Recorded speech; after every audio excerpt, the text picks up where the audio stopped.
Les crevasses sont de plus en plus larges, fendant les terres et les habitations. Eliud ramasse ce qu'il reste de sa maison, de la tôle et des pierres. La pluie a commencé entre 4h et 5h dimanche matin. C'est à ce moment-là que nous avons vu une énorme fissure traverser la maison. Ma femme a appelé à l'aide et les voisins sont venus à notre secours. Ils nous ont aidés à récupérer nos affaires avant que la maison ne s'effondre. De fortes pluies, des tremblements de terre, la vallée du Rift est parcourue d'énormes fissures. Certaines sont longues de plus de 20 mètres sur 15 mètres de profondeur. La principale route commerciale entre Narok et Mai Mahiu s'est effondrée à 2 reprises déjà. Cette majestueuse vallée, haut lieu touristique du Kenya, se trouve sur un des terrains les plus instables du continent.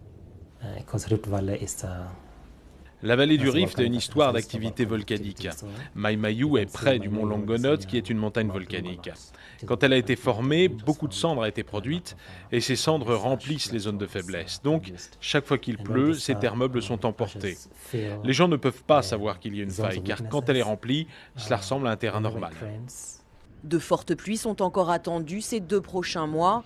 Certains habitants ont décidé d'évacuer les lieux. D'autres continuent de cultiver leurs terres.